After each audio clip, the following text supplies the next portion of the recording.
go.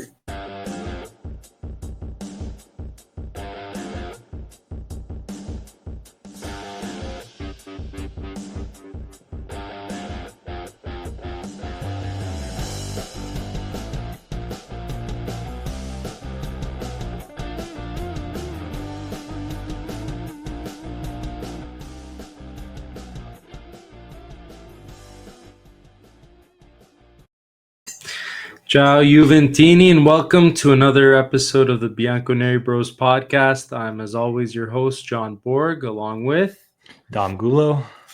And well, Dom, it's been a very interesting week. I think we're not even going to go through some of the pleasantries here. I think we're just going to get straight into it. So there's been so much to go. There's been so much going on with Juventus, with Italy. I think we just got to dive right into it. Right? We don't have time to catch up. Sorry. No, exactly. So let's get into it. And let's start with the games that were actually played. So let's start in Italy and let's start with the national team. So I think both of us were pretty wrong in our preview or little preview the last episode about how we thought the national team would play.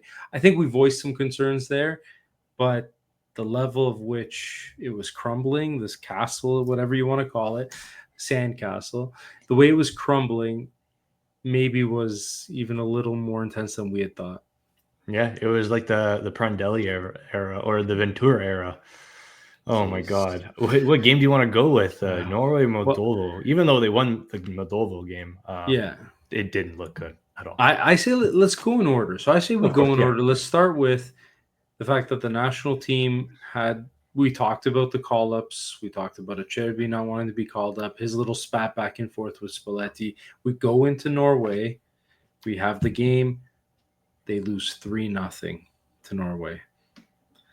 What are your first thoughts on the game? Let's start there. Oh, man. That was a terrible first half. I'll say this. Norway's not a bad obviously, Norway's not a bad nation. I think maybe we undersold them on the last pod. Obviously, they have some key players, some world-class players, and nobody exemplifies that better than Mr. 9 up front in Holland. But even Odegaard. But the level, awesome. Great players for sure. But the Italian national team should be able to rise up to the occasion, especially in a World Cup qualifying game where you've already missed the last 2 World Cups. Yeah, and to add to that, there was no fight. No fight. They looked they didn't care. It just wasn't clicking. There was no track back. The goals that Norway scored were well earned. Beautiful goals too. Beautiful goals. You could see it. It was a well-deserved win, 100%. It looked like 2 different leagues. Yeah. Oh, it did. Yeah. And part of that too is, I think, on Spalletti for being as stubborn as he is, not just with the players, but also with the formation, continuing to try with the back 3 there, and just doesn't work. Di Lorenzo there. We've seen it. It hasn't worked. He's much better off on the wing. Then you got Zappacosta starting instead of maybe even playing Cambiaso on his offside. It was just from beginning to end. Up front, we don't have the strikers like we used to. No. Rutegui and Raspadori, as much as they're trying out there, I just don't know that combination is anything to be excited about. Right. Would there be a difference if Keane was there? I don't know. I don't think so. There was no service. Yeah, again, you're not talking about world class, right? You're talking about, and Keane had a great year, Fiorentina, but we're not talking about the world class, like what we're used to with the Italian national team. But even then, too, right? Like when in the Euros, when they won the Euros, they didn't have world class strikers, right? Yeah, it was a collective at this point. But yeah, I mean, the only thing I think we got right in the last episode that we thought was Spalletti wasn't the guy. Yeah. Right? And it goes to show his stubbornness. Yeah. Right? He's just trying to, screw on what's the catchphrase? A circular peg in a square hole. Yeah, square peg, round hole. Yeah, exactly. Whatever. Yeah. But it just starts with the squad.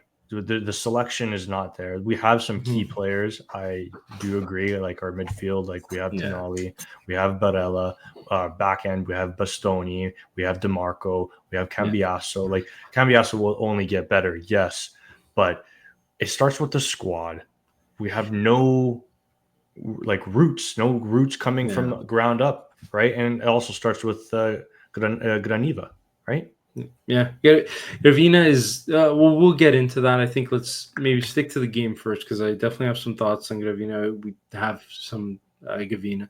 We also have some uh, a statement from him that we're even going to talk about. But recapping on the game here again, and you highlighted some key players that were in the lineup and were part of this team, and it should be enough to at least get you a result or get you a better performance against Norway. Something. It may even give me a 1-0 loss. Just some sort of fight. There's no passion. You know, when the Italian national anthem is going and these guys are yelling and screaming, right? And there wasn't any of that. Mhm. And Nothing. and it came down to Spalletti. His style just didn't work with this national team. I don't think his attitude meshed with this national team. No. It was all doomed from the beginning. And we had spoken about this. And one of the biggest concerns we had was Spalletti's been known to have these problems. Spalletti went head to head with Francesco Totti at Roma. He tried to stop Francesco Totti from playing. He didn't want to play him, sitting him on the bench in his final years, really just trying to tarnish the last years of Totti.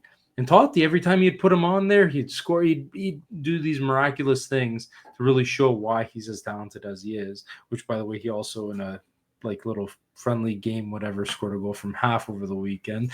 Don't know if you saw that one, I but did. That was he still got it. He still wow. got it. Yeah. But it's the stubbornness. And even with the Euros, he came in with these points. Hey, if you're going to play video games, it's got to be between a certain time and it can't be alone and no Yeah. seeing other family members. And, the rules are rules. I know some international managers have had them before. It's not new, but they seemed a lot more strict. It was so much more talked about, I guess, because of how strict they were and because of how it didn't maybe sit well with the players. And the players are not off the hook for this, not at all. But it does start with Spalletti showed you who he was, and we should have listened. Ultimately, Yeah. It was the and it was Lululemon the treatment there. yeah. You know, You you know, got to shave. you go back to the Euro. You go back to the Euro. You're playing Fagioli, and after he's been sitting for 7 months because because of his ban for all the for the betting Yeah. scandal and everything. And there He's was talks had that the room was divided on that too. Yeah, Players. because he was, the rumor was that he was one of the ones who outed Tonali in it, Yep. and Tonali couldn't be there because his ban was worse. And so you still took Fagioli, which I think was okay with you taking him just because of the youth profile of the player and the skill that we had seen at times. But again, you start him after in an important game when He hadn't played for 4 he months, hadn't 6 played months. in front. Yeah, Yeah. Yeah. even Rovell out there against Norway, he was just the I ball was didn't just even dying notice with him. him. The ball was dying with him. Ball was Yeah. dying with him. There's too many mistakes. The service wasn't fast enough, and you had him there on an island by himself. Yeah. Yeah. And so But I and think that's the thing too, right? Like we're as fans, no, we're screaming and hollering for change and call these players up who don't get called up and play, and they're kind of just like they freeze on the big stage. I mean, it's not the biggest stage, right? Because it's still qualifying, yeah, right? So, yeah, I mean, our growth in the Italian league is just not non-existent, right? And well, they're all going to the Prem and other leagues. yeah, and and then you put a kid like Coppola in such a bad spot, and he had some bad. I thought in a game where you lose 3-0 and you've played horribly, I thought he maybe looked at times a little better than anybody else. But it was a tough spot for the kid to be in, and he made mistakes, and we were punished for those mistakes. But what a tough situation to put that kid in. And ultimately, that comes down to Spalletti got it wrong, and it ultimately led after the game to another one of just the shit show of Italian soccer at the moment. We have the talk that There's going to be a meeting on Tuesday after the Moldova game. We're going to We all knew reassess, we all knew that was going to be. and we figured it. Then the talk is, hey, behind the scenes, they're telling him, Spalletti, you're out. We're just going to wait till Tuesday. We don't want to go into a game with the manager who's fired. But then he says, no, I don't want to be a liar. I want to come out and I want to say that I'm leaving.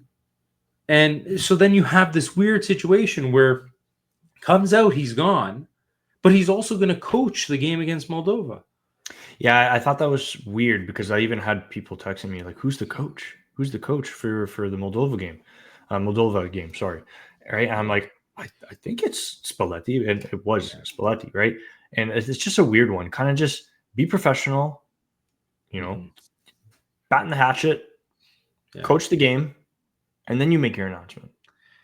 But you also, not only do you let him coach, you let him go out there and do press conferences. And you've got him. It's 100% a circus. He stormed out. And he stormed out after being asked if he felt betrayed. You got media members clap. I don't know why the media was clapping for him. Like, if you're maybe making a comment on the leadership there, like, okay, but what did he do to deserve any praise? Don't know. But I think it all comes down to Graniva. I think it comes down to him. I think they also probably didn't even see eye to eye, right? We will never know that unless it comes out later on in a book or something. Yeah. And we'll start with, there was obviously a statement here from Spalletti, and this was, I did not hand in my resignation because I'm convinced that I can do better. I mean, you haven't shown us that you can do better, but you're convinced. That's nice. If I'm told that I'm not the right man, then I accept that. I left the Nacional exactly the same way I found it, which I mean, he's not wrong. I mean, he's not wrong. Yeah. So, I mean, what are the thoughts on that? Worrisome.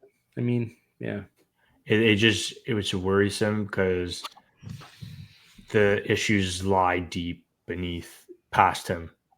Mm-hmm. We all know who it is, right? But who do you bring in? And who do you bring in as a coach? I know we'll get into that as well. Yeah, and we will, but we will. Who do you bring in?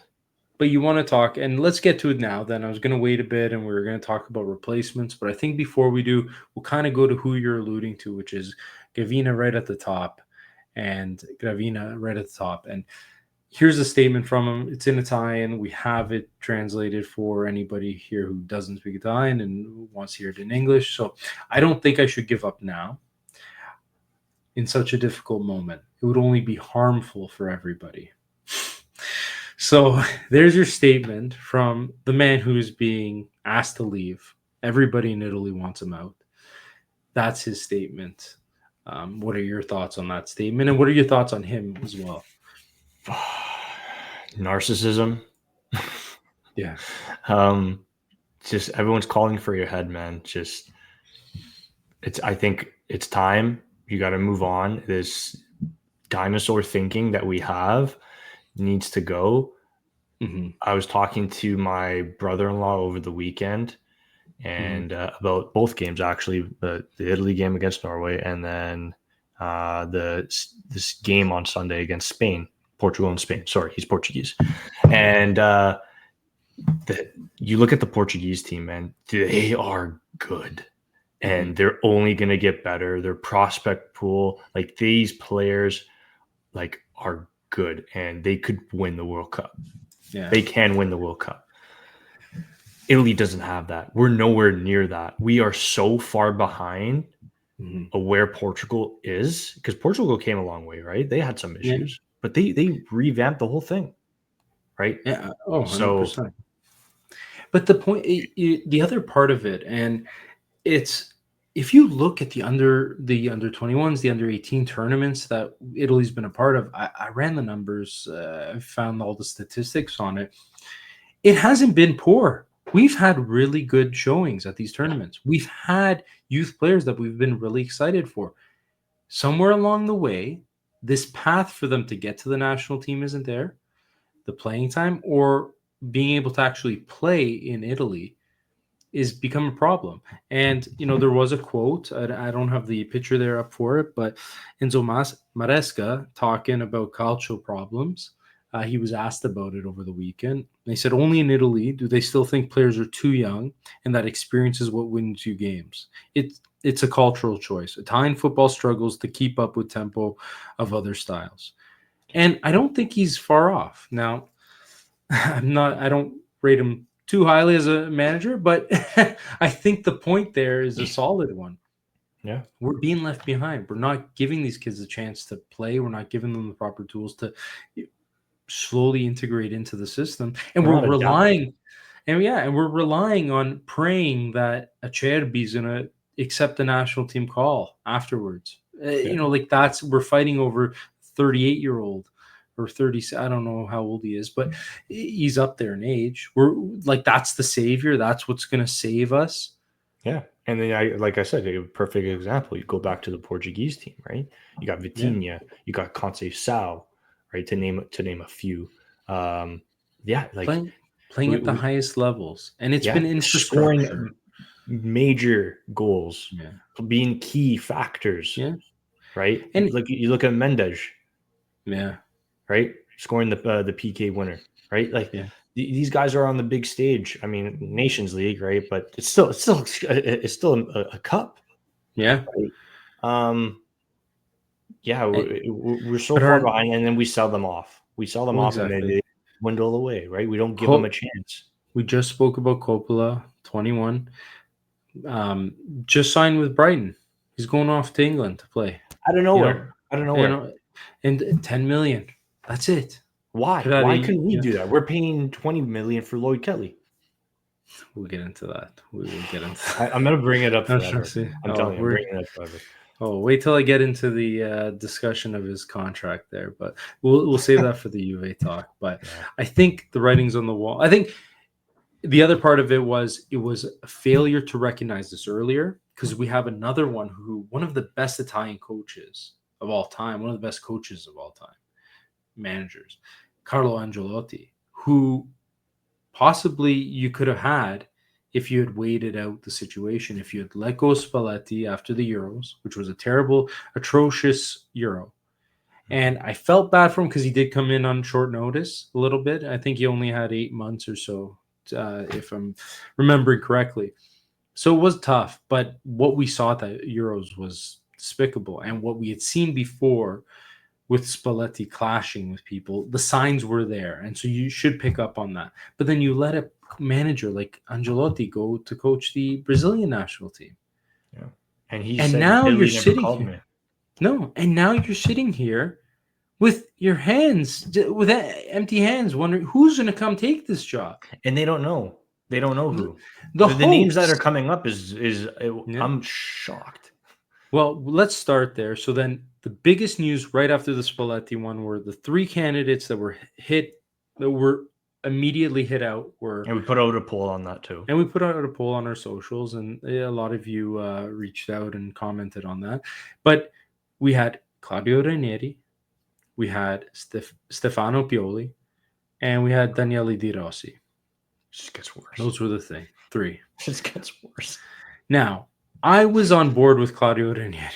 He's the best option of the 3. Because there's healing that needs to be done. These players need to come together. They need to find a way to come together in a short period of time. They almost need a father figure, and that's what and that's what he's shown he can do. Yeah. You cannot miss a 3rd World Cup. Oh, buddy, heads roll. They miss it. They miss it. Graniva's gone. I don't care if you've won a Euro, you cannot miss a 3rd World Cup. So you have Ranieri, but that's your top candidate, who is a 71, 72-year-old who's already twice retired and was going into his 3rd retirement. He was retired. Cagliari calls him out, says, please, I know you love the club. Save us from relegation. He comes in, saves them, says, all right, boys, I told my wife, I got to go back. Goes back. Roma comes. We're near relegation. Please save us. Okay. Gets them almost into Champions League. If we didn't get a penalty shot late against Venezia, they would have been in Champions League. Yeah. now he's like, guys, I gotta go. I'm just gonna stay in a role here with Roma, and I'm sure had a hand in getting Gasperini over there, but he had a role in management where he could still be involved, but he was gonna have his time away. Now you were asking him to take on 2 jobs, the national team and stay with Roma because he promised Roma. As tempting as it was to bring him onto the national team, you had to know the answer was going to be no, which it was. Yeah. Ranieri was honored, but he had committed to Roma. He was going to stay there, and he committed to his wife to take some time off. This would have been doubling his workload. So not surprised it was no, but that was the only real option you had. Yeah. Because now we're talking about Stefano Pioli, and funny thing is, it sounds like he has an agreement with Fiorentina to go back. And it sounds like he's honoring that, maybe because he feels slighted that Ranieri was the first choice. I don't know. But now I'm almost praying that we get Pioli because I don't like the other options that are here. So I think it also comes down to pressure for Pioli too, right? Yeah. Because any manager that comes in is put in a tough spot now. Like it's basically guarantee you make the World Cup. You have to. Yeah. And if you don't, you're gone. Right. Yeah. So I think he's going to take the Fiore job, which probably has a little bit more security. Yeah. And so now you're talking about Ranieri, who I appreciate his reasons for turning it down, but I thought was, hey, team number 3 needed saving. So the guy who's been saving the other guys made the most sense. But now reports are emerging that Gennaro Gattuso is like in line to be the next manager. It just gets worse. That's where I'm saying the more names you keep saying, it just gets worse. Well, we both offline were not big supporters on Pioli. A couple people had messaged us on, they were a little more enthusiastic than us, aka my brother. But those were the Milan fans. I was like, you respond to this one. I'm not taking this one. You did say that, but I'm almost praying for that to come through because I would much rather Pioli than bringing Gattuso in. The other rumors were, I think it's a long shot, but De Rossi, it started off like those were the 3, and De Rossi's kind of cooled off. I haven't heard anything. Yeah. Haven't heard anything on the De Rossi side. I don't know where he's at. Now the other names are, as we said, Gattuso. The other 2 that have emerged, but I don't know how real or how true they are. Jose Mourinho, as well as Rafa Benitez was the latest one I'd seen. Don't want any part of that. Don't want any part of that. I'm almost tempted by Mourinho just because I think I prefer him to Gattuso. Gattuso's just a hothead who, everywhere he's gone as a manager, he's failed to have success. He's fighting with Croatian commentators. He's fighting with, Spanish media. Like, he's just such a hothead. And you can love the player profile, but management, no. I almost want to say just bring in Pirlo at this point. What's Pirlo doing? Mm-hmm. All right. You need somebody to galvanize the group. You need somebody to bring this together like a brotherhood. It's similar to what Vialli and Mancini were able to do with that Euros. They took a team with very little talent, and they were able to get the most out of them because they bonded for that tournament. These guys came together for that tournament. And it helped that Spinazzola had like one of the most incredible tournaments because as soon as he got injured, you saw our quality dropped as well. And Donnarumma was incredible as well. But well, going back to Donnarumma too, like he was the best over those 2 games. He was the best player. The guy was on. He was on an island by himself. Mm-hmm. Like he was hung up to dry a lot. Yeah. Right. Even the Moldova game, right? That could have ended poorly as well when they scored first. Right, but it was eventually ruled out offside. Yeah. Well, let's go there then. So that was the follow up to it. These were the rumors that came out, but then we follow up the Norway game with Spalletti being let go. It's this whole circus leading us into Monday, massive World Cup qualifying game now against Moldova. Italy's massive game against Moldova, and again, terrible performance. Shaky start.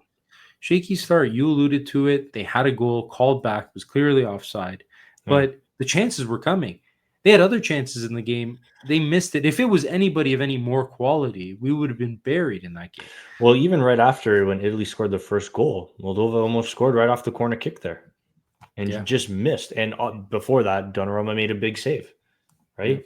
And then near the end, when it was at 2-0, and it was, I think, the 87th minute, I think, or 90 something, they just switched off. Italy just switched off, and they almost scored again. And here's the thing now, right? You're still -1 on goal differential. Yeah. Right. And in order to be a +2 or 3, they had to win 6-0. Yeah. They should have smashed them. I mean, I'm not giving Moldova any credit here, but I'm giving them credit here because they only held Italy to 2 goals. Yeah. No, it was a great performance by them. No doubt about it. But it just shows you how fragile and weak this team is. Oh, and they are. Yeah. Right. And I was just pulling up the it's actually going to pull up because Norway has also been smashing teams. So on top of the fact that we lose 3-0 and it kills our goal differential against them, they're currently sitting top of the group with 4 wins out of 4 games. So 12 points plus 11. I was going to say plus 10 or 11. Yeah. Plus 11. Yeah. We're sitting there after 2 games with 3 points and a -1. -1. Third. Yeah. Third, right? Yeah. And Moldova's last, man. Moldova's last. Okay, because they lost all of their games. Yeah.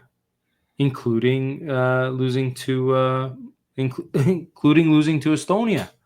So they were the worst group. They're the worst team in the group.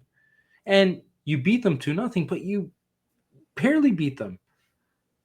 If they had quality, they finished those chances, and you're probably looking at a much different result. Yeah. It's sad. It's a sad state of things. There's going to be obviously a lot still to come from it. I think we've spent a lot of time on it. Don't want to get too angry on it, but ultimately, I'm already there, buddy. I just don't know where the savior comes in. I thought the only choice that made sense was Ranieri, just because, again, this team needs somebody. They need somebody to come in and build a bond here. But that's the only way. Ranieri coming in, it's almost as a Band-Aid, John, isn't it? Because, again, the issue lie. The bigger problems we've talked about, the bigger problems are at the fundamental levels of this organization and in the youth levels of not giving the youth the proper chance. So I agree 100% there. Yeah. But at the same time, you still have, you can't rush those aspects. So those are long-term goals that need to be properly placed and properly set, but they're not. And I don't trust the group running it to properly set that because they haven't to this point. So, however, the Band-Aid is that in the meantime, you have to qualify for this World Cup. You don't have an option otherwise. So how do you galvanize this group? You do it by a guy like Ranieri, who's been known to, like, people want to play for him. They want to go through a wall for him. Yeah. Even at Leicester, pulling off the impossible, winning the Premier League with Leicester. You know, keeping Cagliari up when it looked like it was impossible. Getting Roma to 5th. Getting them to 5th in a year where they were teasing with the relegation zone for the beginning of the season. This was the guy, if there was any hope, it would have been in him. Yeah. And so that's why it's disappointing that he turned it down, but I also understand why he did. Yeah, and here's my worry, right? They say they make it to the World Cup. My worry is they get embarrassed in the group stages like they've done before. Right? In the South Africa, the South Korea one. I mean, they made it out, but they ended up losing to South Korea. A totally different story, right? With the match fixing, and you saw that. Yeah. But my worry is they're gonna get embarrassed. It's almost I don't want them to miss it. I don't, because I don't think it could take another World Cup without Italy being there. But you almost I want to be careful with my words here. You almost kind of not want, but I think you need them missing the World Cup for real changes to happen. Yeah. See, I disagree on that. The only reason I disagree is because we've seen it. They've missed the last two. It's invoked no change. So I think you just still need to do it for the program. You still need to do it but I don't think anybody believes that by qualifying means that this management team has figured it out or is capable or competent. Far from it. Far from it. And again, it starts with everything from Serie A having one of the best leagues in the world to now where players are leaving to go to the EPL. They're going to going to Spain when Italy would have been at the top of many players' choices only 20 years ago. So we have a lot of work, a lot of fundamental work to change the game in Italy, to change everything going on systematically. But those changes don't help, I don't think, by not qualifying for the World Cup. I still think you got to get there. And we'll see. There's going to be more. I assume there's going to be more names that come out. I assume this is going to be something that the next qualifying game, I think, isn't for a long while. So they have some time. Yeah, so they have some time to get a manager in place. And, maybe it's as simple as watching how some of the seasons start. Maybe a team has a poor showing at the Club World Cup and a manager gets sacked. Who knows? There could be, maybe they're waiting on somebody. But, the latest rumors have Gattuso at the top of the list right now, which is horrifying to me. Because, again, we're talking about that style. Like, Gattuso, to me, would lean more to the Spalletti style of management, of being a hard ass, being somebody who, now maybe he's more understanding of the players because he's been a player at that level and won a World Cup. So maybe it's a little more impactful hearing something come from him. But I think that's what they're trying to go for. Yeah. Right. And other talks have been Buffon's behind the scenes gonna. Does he have his coaching card? No, sorry. I mean, he's championing the hiring of Gattuso. So I'm curious. We'll see. I don't know if that was any verified sources or something, but I had seen some tweets about it. So yeah, there's some rumblings of it. I think it's more than one. Yeah, but the Rafa Benitez is not. That's the latest. Not too many. Same with Mourinho. Yeah, the Rafa one just came out of nowhere today. I'd only seen it from one source. So again, sources in Italy, they're all over the place. They talk a lot, but so I don't know if I'm a source in Italy too, John. There you go. But I think we'll stop the talk there on it. I think we said a lot.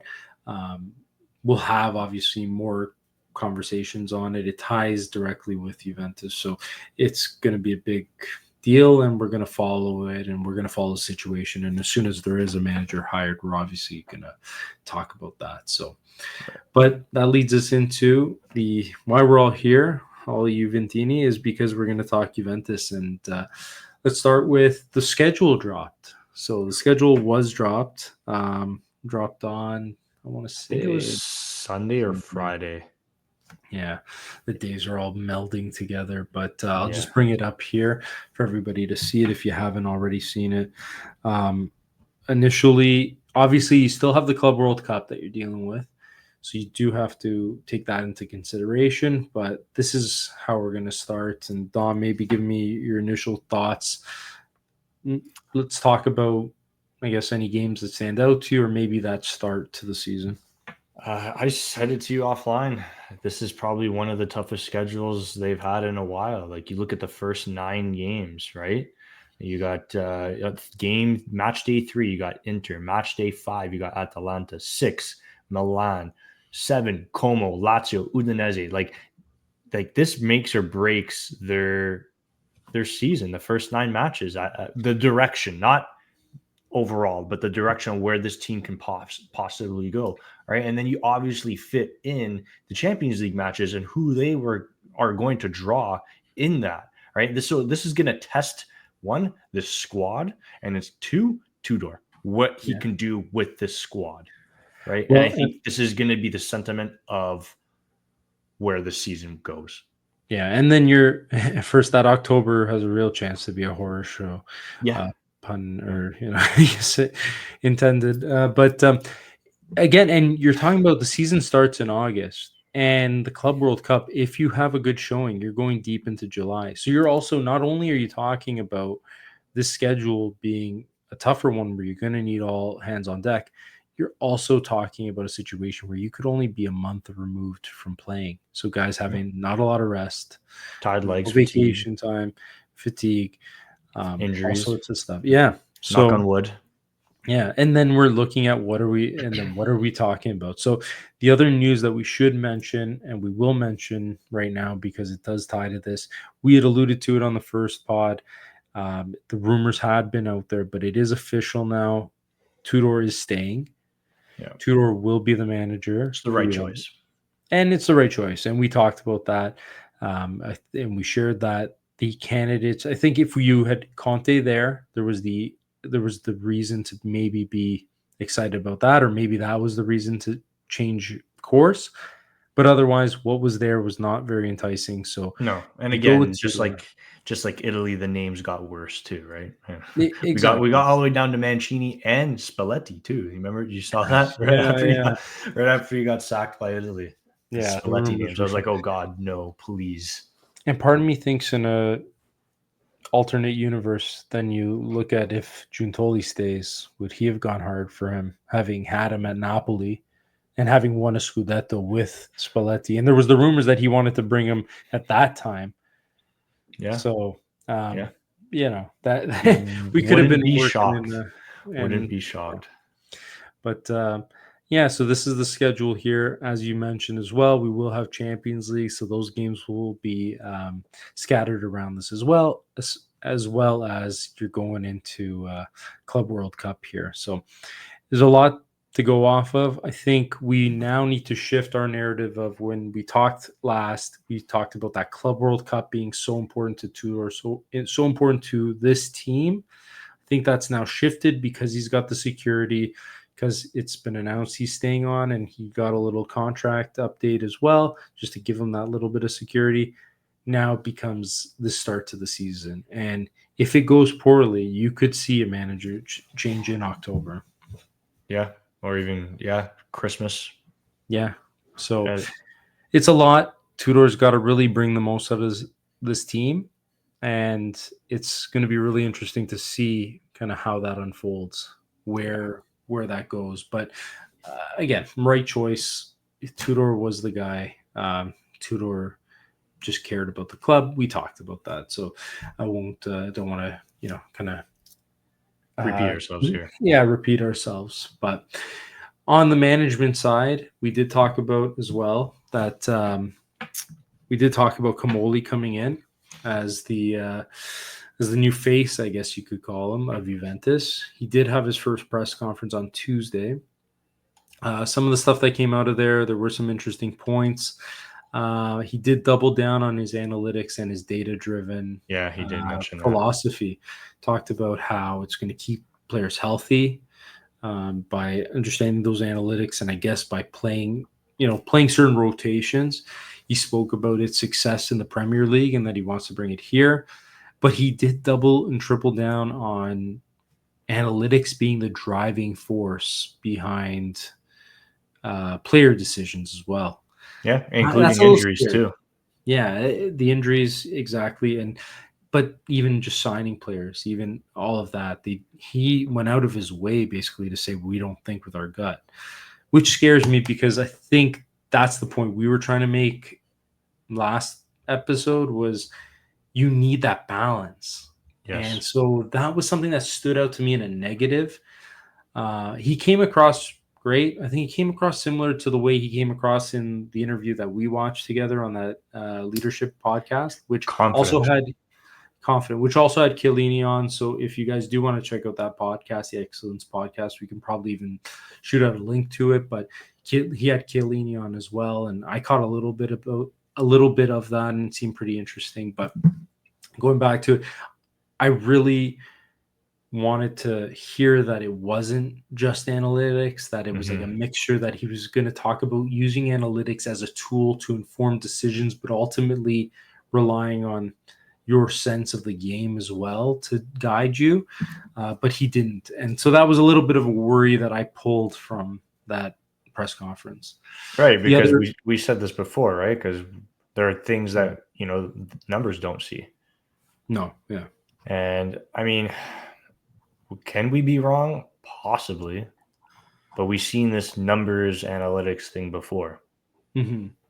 So and that's what we're trying to see. Is this going to be successful? Can it be successful? Is it more success? Are you able to adapt it easier in football than any other sport? We'll see. But it works in baseball. Yeah. But again, football is such a feel. Like it's just it's such a feel of a game. How you derive everything from analytics will be interesting to see. But he went out of his way to just double down on that and say that they're going to be analytic driven. So he did also go out of his way to say Chiellini will not have the voice in player transfers. So it sounds like he's going to have more of a role of keeping that community together of the players, teaching the players what it means to be a Juventino, teaching them what it means to wear the jersey, probably also learning about leadership so that in years as they go on, he can maybe evolve into somebody who has a more hands-on role. But it sounds like for now, he's going to have a voice, but not really a say in some of the decision-making with the club. It's more like, hey, I'm still learning this stuff, so I'm going to sit in the shadows, I'm going to learn, but I'm also going to speak up when we need to know, like when we're ever falling off of our Juventus guide. If we're going away from the principles that are fundamental to Juventus, that's where Chiellini, I think, will be that guiding force to say, hey, we gotta center a little more. We're drifting off. Yeah, almost just like a guru, right? Just like an advisor, keeping the group together, like you mentioned. But it also sounds like management is trying to right some wrongs as well with some transfers. Especially with the Lloyd Kelly one, which I wanted to touch you want base to talk on. about that. You want to talk about that so badly. You do, eh? Well, let's just run through a couple quick other management points. I'll quickly talk about them. We talked about Ricky Masera as being a head candidate for the sporting director role. It now seems like that is more unlikely than likely. So again, how things change so quickly in the world of football, especially in Italy. Marco Ottolini from Genoa, he's their current sporting director, former Juve scout. He's somebody to keep an eye on. Rumors are starting to heat up that he's going to be somebody who's possibly involved in this search, and he could be a top candidate for it. But nobody this past week since our last pod has come out as a true number one candidate. So things have kind of slowed down on there. It seems like Comolli's taking a backseat to, I'm going to assess a little more and then make my decision, which is okay. Maybe give him time to focus on the Club World Cup. You might not see something get announced till during or maybe later into that tournament or after that tournament. Victor Bezzani is one step away from being the Juventus head of scouts. He's coming from Toulouse, so with Comolli there. So those rumors are heating up pretty quick, but nothing official yet there. And again, Chiellini was on the Excellent Leadership podcast. If you want to give it a listen, really interesting to get his insight. I haven't finished it all, just with time has not been on my side. So that's something else to consider. But having said that, let's go into your topic, your favorite topic, player transfer news. I just like to ruin your day. Oh, God. This came out this week when the official news that Lloyd Kelly was officially being bought, which we knew because there was an obligation to buy for 17.5 million, I believe it was, for Lloyd Kelly. Terrible signing. Really, probably one of the nails in Giuntoli's coffin. But what came out this week was the actual details of that signing. So the signing was on loan, but there was a condition to get out of this clause. All you had to do was get relegated. Get relegated. Man, I almost considered it to get out of Lloyd Kelly. I'm joking, but could they get relegated at that point, though? Jeez, I don't know. I mean, they could have. The clause could have been Miss Champions League, and then at that point we'd be. I wouldn't be for that. No. Yeah, but it just sounds like now managers trying to right those wrongs, right? But how do you get out of it? Well, the initial talk is they're putting him up for sale. He Okay, was officially so announced, but now he's putting up for sale. So we'll see where that goes. right, but like, Some do they expect a profit out of this? Because you're not going to get There's no one. chance. You're not. You're not. But so that's the thing. If they are, Yeah. they're keeping that player until his contract. There is a very high chance that this becomes like an Arthur Mello case. Absolutely. You're just loaning him out and you're like, this guy's still on the roster. Like, the thing is, you're paying for that salary. No team's paying that salary. Yeah. And another note that came out. Yeah, another note that came out, which was he's currently earning double what Gatti's making. So on top of that, if I was Gatti, I would be marching into Comolli's office and be like, match that right now, or more, because he deserves more. I mean, I'm not too high on Gatti. I have my issues with him, but yeah, you pay him more than what Kelly's getting. Maybe Spalletti was listening to you on not playing Gatti because he didn't even get a sniff to play, but thought maybe he could have used them. Maybe instead of I saw someone tweet that Rugane was going to start the Moldova game. My jaw almost dropped. Yeah, I heard those rumors too. I heard them. But on the other side, obviously, again, Lloyd Kelly. So they're going to try to sell him. That one's basically being done. On the Gatti one that you bring it up, there were talks. Napoli's very interested in him. Conte wants to bring him in. So that's a possibility there too.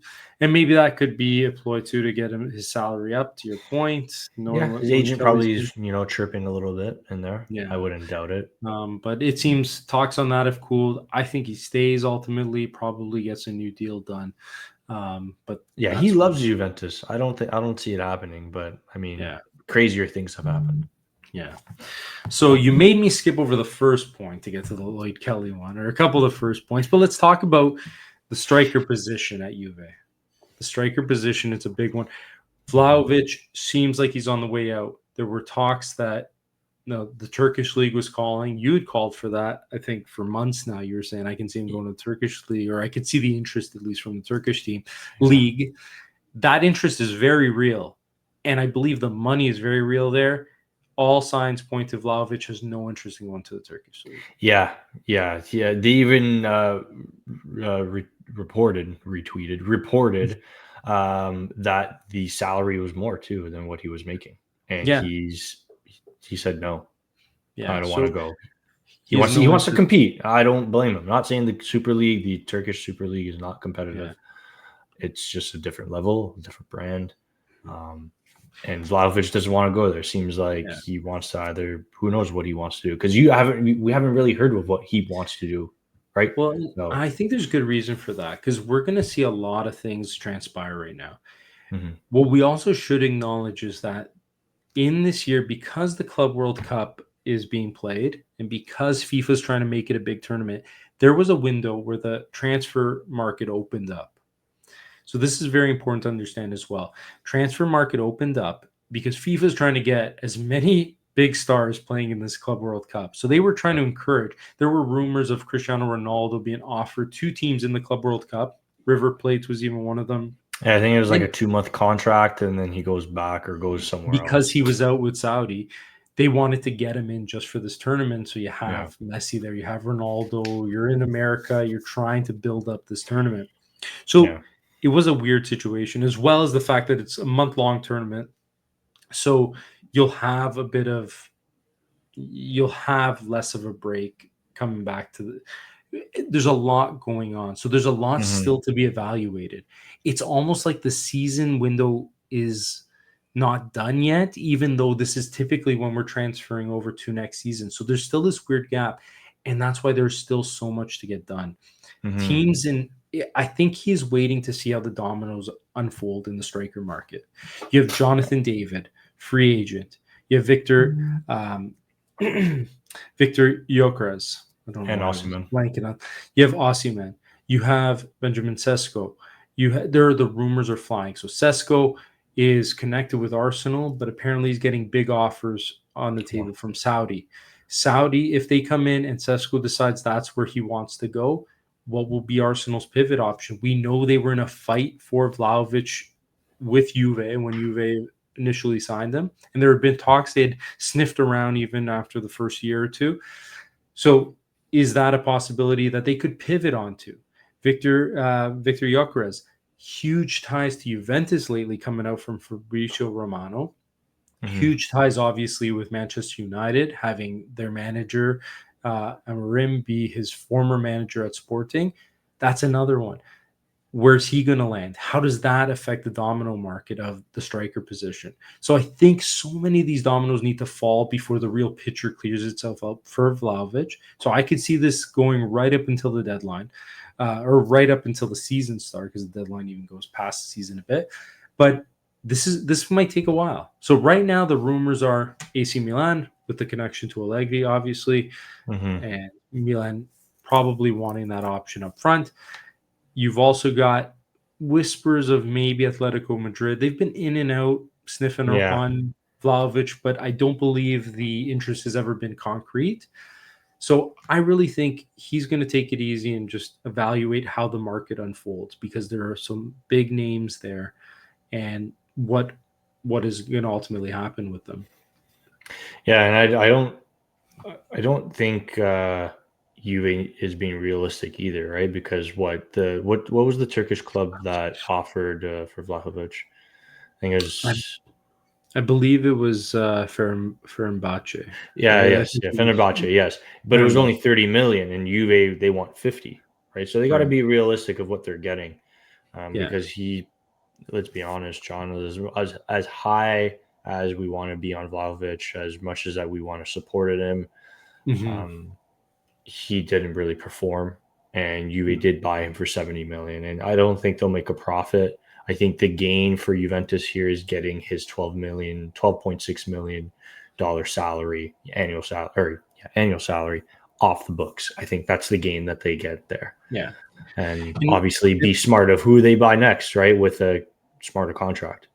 Well, and not just that leads also into Juve being in the market for a striker. They want Colomani to stay. Colomani, we talked about last pod, is staying for the Club World Cup, but we know that talks have intensified. Statements have come out this week that Colomani does want to stay with Juve. So that's number one. Juve and PSG are talking too. I don't know if you heard that. And Juve wants an option, but PSG wants an obligation. Right? Yeah, obligation of 50 million too. PSG has no need for him, and he's played well. Now, I think the plan is to pair him with somebody else. Yeah, it hasn't necessarily worked there with Vlahovic, but they want that kind of player profile type. And if there's something that also came out from when we were looking at Comolli, was that aside from the fact that he's very analytic driven, he also likes these big, powerful strikers.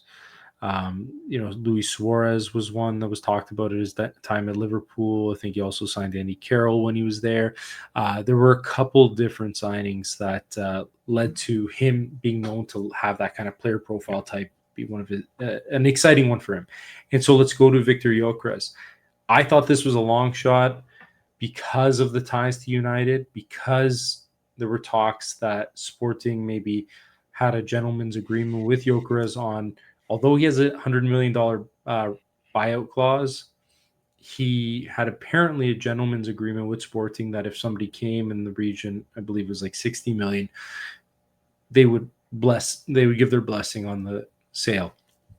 United's been sniffing around there, but now Juve have really, Fabrizio Romano's reporting it, they've had talks through intermediaries. There is interest. There's been a lot more reporting today that actually the player is interested in Juve. The one thing Juve has over Manchester United is that they are playing Champions League, which the player wants to play in. So that's a major plus, as well as some of the PSR stuff that Manchester United has to deal with within England. They've already brought in Cunha. They've already pretty much have Mbueno signing across the line from Brentford. Those are two massive signings. You're already talking about transfer fees spent in plus 100 million. So is the budget not there? They have to also make some sales, right? Garnacho, Sancho, Rashford. I gotta listen to that book. And those could bring in some big profits, but you also need buyers, which goes to our Vlahovic point, right? Exactly. But there is interest from the player. So this is a latest development on it, which is very interesting. But the player profile, he's a big, strong striker. Like the guy's chiseled, right? Like it's interesting to look at. I've talked to a buddy of mine, a massive Sporting fan. He says, John, he's the real deal. Gyökeres is like the real deal. And I said this last time on the podcast too, right? We needed someone who's big bodied, right? Has the strength, who could hold up the ball and hold up the play, but he's also fast too. Yeah. Right. But you also need someone who has the technically gifted style, which is Kolo Muani, right? And does Juve go away from the one up top to two strikers up top? Yeah. And I would love to see that, because we've gone away from that. Right. I'm used to having those two strikers, going from Del Piero and Trezeguet, right? Small, get technically gifted, to Trezeguet being top and strong. I really do think it would be a match made in heaven. I'm starting to really get on board with it. I was looking at, because the other we've talked about, I do enjoy the Premier League, so I do follow it quite a bit, and I do watch the Sky Sports transfer talks, and they were comparing Sesko and Gyökeres. The guy's goal scoring, and I might be off here, but it was like 68 goals and 67. Yes, an insane pace. Insane pace. Now it is the Portuguese league, where Sesko is playing in the German league, right? But the point is, great player profile type, a club that's been known to produce some pretty good stars, as well as, there's been some that have sold for, have been sold off and maybe haven't brought the return on investment. Mm-hmm. But it could be a real interesting signing. And I feel like I'm leaning towards this being an exciting one, but there's now this tension between the club and the agent and the player, and the player's furious because he thought he had a gentleman's agreement. That's off the table. So this could be something that drags out as well. The Club World Cup really does bring an interesting dynamic to all of this, because again, it's like it's still finishing off last season, but it's also kicking off next season. But the teams are going to be completely different from the start of it to the end of it. And by the way, at the end of the group stage, registration opens back up right around the time the window opens. So you could bring in transfer players for the knockout stages. So you could have a different team by the time you get to the knockout stages. It's really going to be interesting, and there's a lot going on. And it's an exciting time of year because you have all these infinite possibilities. Yeah, and I think also too, I don't know if you saw this report, and we could save this, for the next episode on the Club World Cup conversation. But apparently, the ticket sales in the U.S. for the Club World Cup are pretty low, and the FIFA's not too happy about this. So maybe, like you said, bringing in the big names, attracting the Ronaldos and the Messis of the world. Hopefully, people buy. Yeah. Right. So this is a reoccurring thing, right? But I mean, it's quite concerning. It is, and we will dive deeper into it. I think a lot of factors are at play here. Number one, Americans are still slower to adapt, and the national team's going through a real tough time. We just saw them get smashed by Switzerland the other day in a friendly, and they're not looking too good right now. They're not looking too good. Things are not looking good for Pochettino. He could be on the hot seat. He might not even make it to the World Cup. That starts actually a year today, so which is crazy to even think about. I remember when it got announced that it would be in North America, thinking, "Oh my God, I got to wait that long." And here we are, a year out from that. But sorry, the factors of the Club World Cup ticket sales, I think, are additionally. So number one, America just sometimes it's obviously not their number one sport. Yeah. Number two, I mean, I saw a tweet. Somebody said, yeah, I got to go watch Dortmund at MetLife Stadium at like 12 o'clock on a Wednesday. So some of these times too, you got like 12 o'clock games for a new tournament. You're trying to promote this tournament. I get you want to follow a World Cup model. People will take off a day for the World Cup. The Club World Cup's still very new. How do they know it's going to be around for the next one? I know. Right, and people are already calling it on Twitter a glorified friendly tournament, a preseason tournament, right? But we're going to talk about this on the preview show. We know that it's not quite with some of the payouts that are talked about here. Massive. And so so we'll talk about that when we get to the preview. But kind of circling it back here to Juve. Yes. So Sir. let's talk. No. It was good and it was a fair segue. But let's go into more of the striker talk. So we mentioned the other names as well. Jonathan David, where are we there? Contract demands seem too high. We had some of those numbers that were coming out, massive agent fees, which are typical. Again, when you get a player on the free, the agent and the player, they're not stupid. They know what's going on. So typically they will demand a higher salary because of it. They know you're not paying that massive fee up front. They want to take some of those profits. So we know that that's the case with Jonathan David. Reports were that it seemed unlikely now that he was going to find a home in Serie A. So it seems like it shifted away from there where it was focused on Serie A, Napoli, Juve, who's going to get him. Now it seems like he's moving away from Serie A being his home. But the rumors also today were that he's going to give his answer any day. It sounds like Juve may have or may not have put a proposal forward for him and that he's mulling it over and he'll decide if this is for him. So none of that's confirmed as far as if an offer was actually placed in front of him, what that offer was. But that's where it stands as far as some of the reporting in the media. So Jonathan David, that's one. Victor Osimhen, he's had an option to go to Saudi Arabia. Massive sale. He turned it down.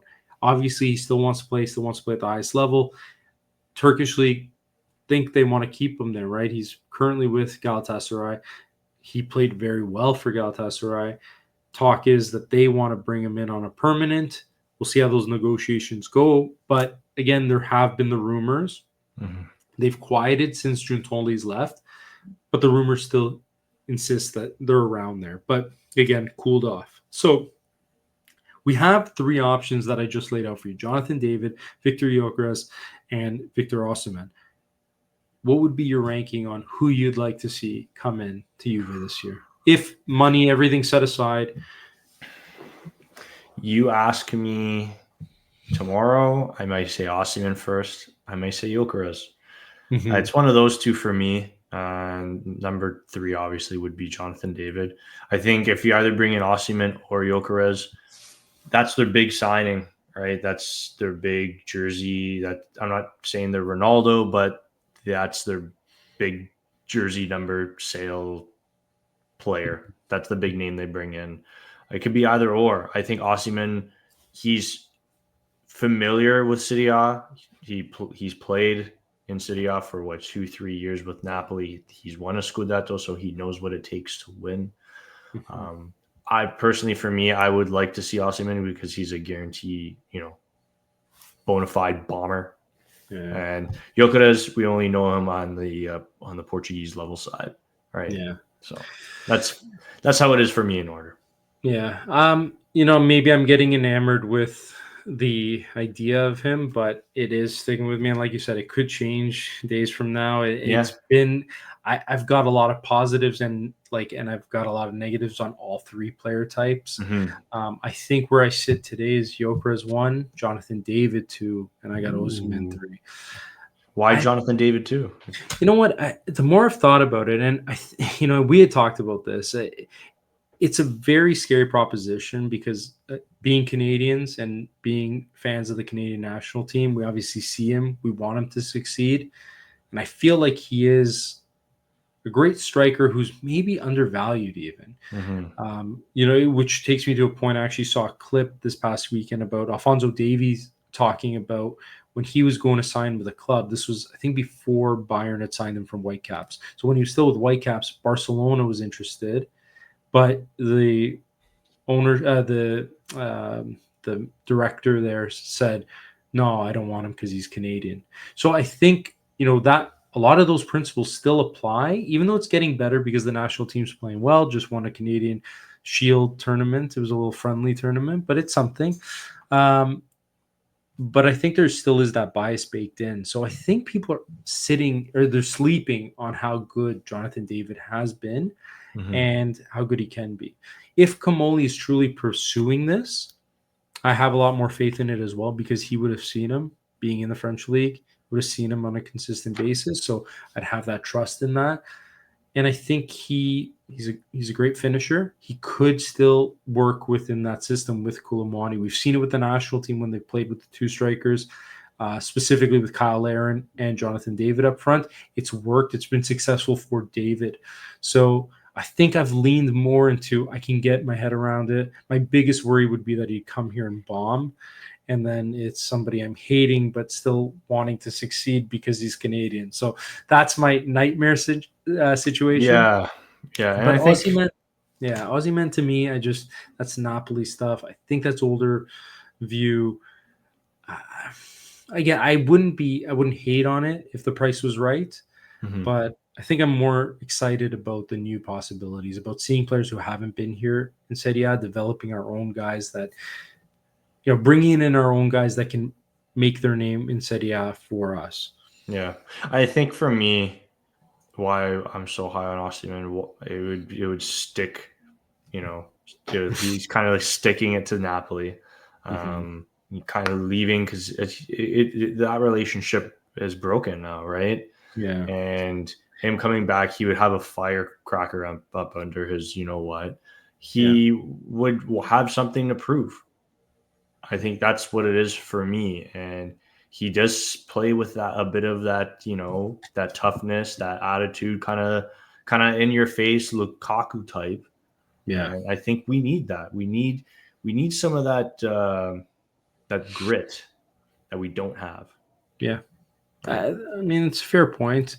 I think that you also touched on the point that is a pretty important one, which is the player is also still owned by Napoli. So if you are going to bring him in, you still have to make that transfer work.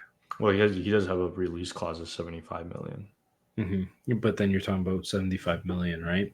So it'll be interesting. Yadiel can, please. come, please. And if we're also talking about the players themselves, right? I mean, Victor Osimhen is still only 26 compared to Gyökeres, who's I believe 27. So only 27, yeah. Yeah, so he only 27, both but in their prime. It's still a bit older than we would have liked. But I think the player profile just gets me excited. But Jonathan David, though, on the other hand, 25 years old.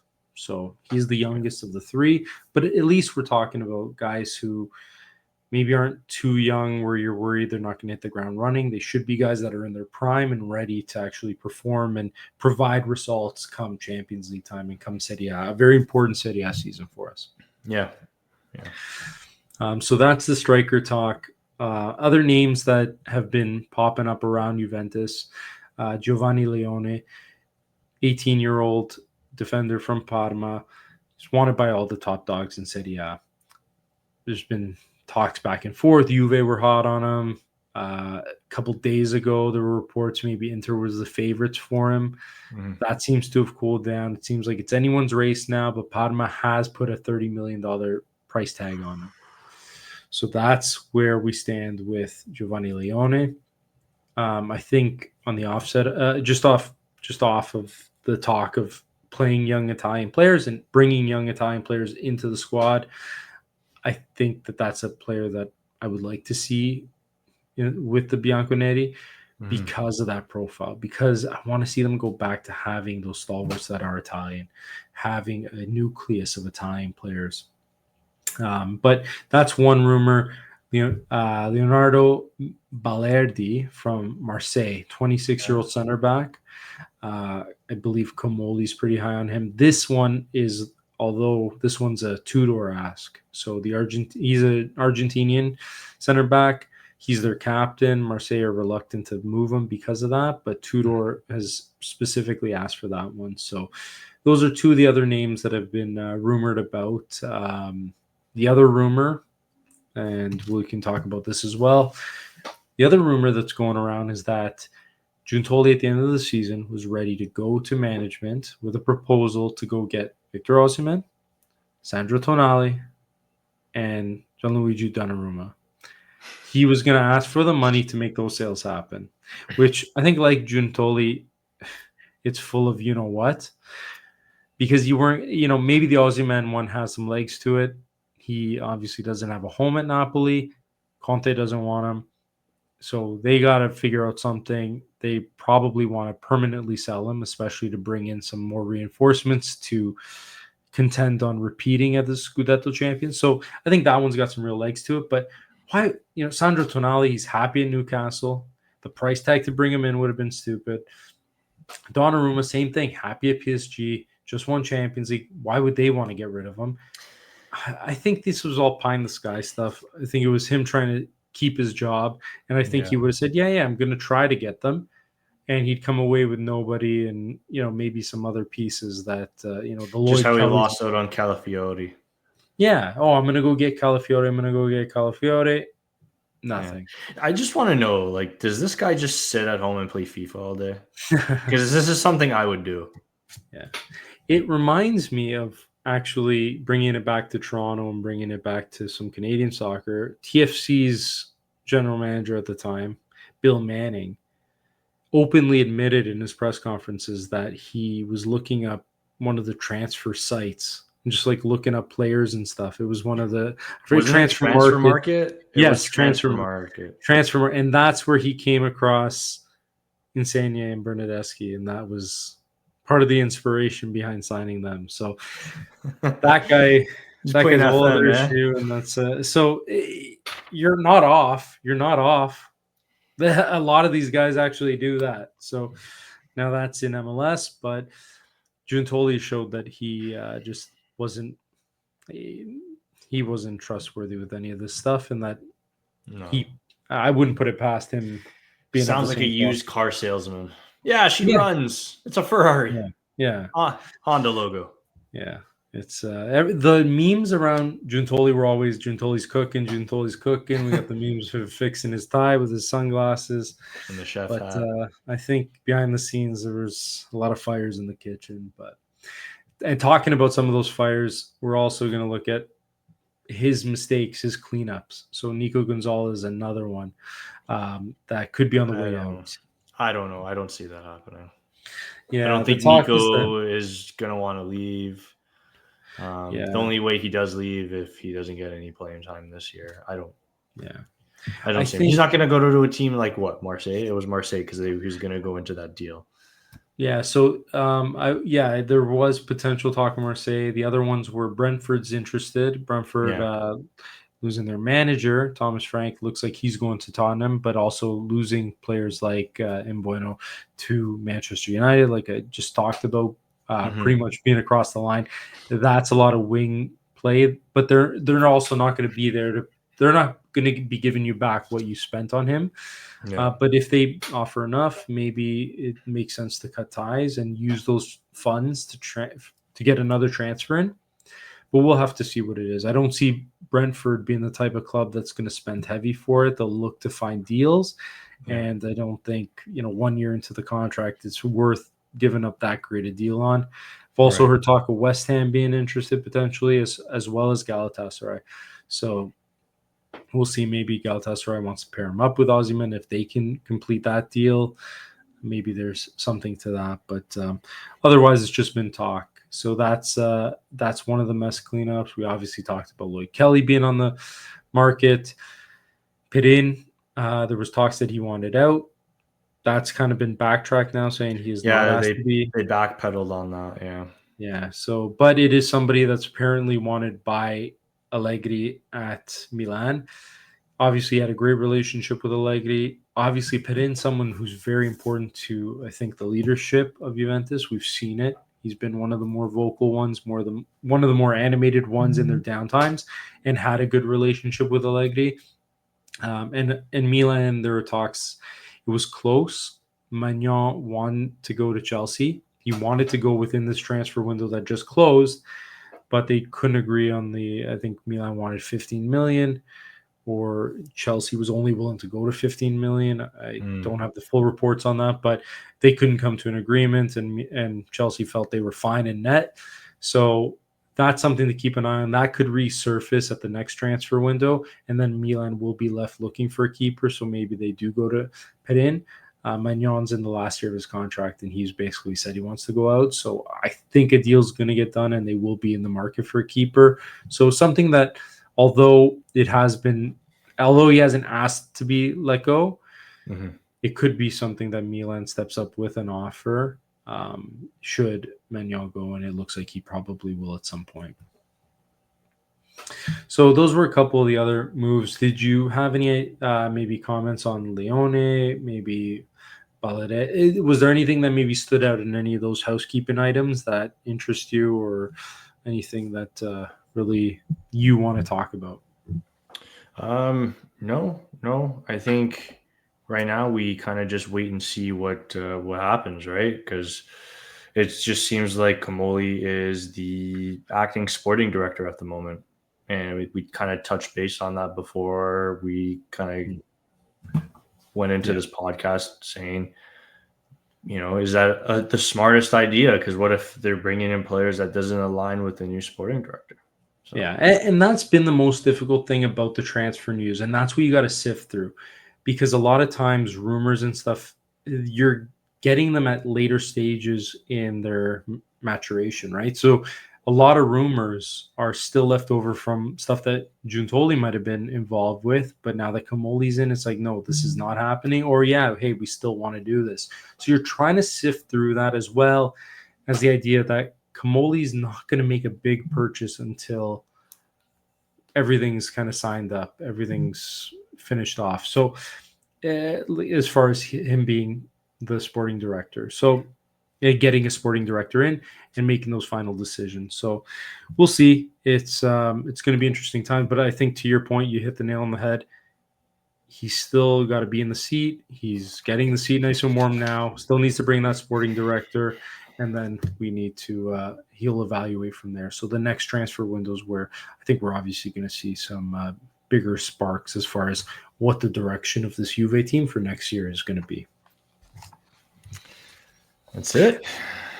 Well, I think we hit all the points. We talked a lot here. We're up to about an hour and 15 minutes. So there was a lot to get into, and we did talk a lot on the Italian national team, but I think we hit all the points, and it's going to be exciting, man. It's going to be an exciting time.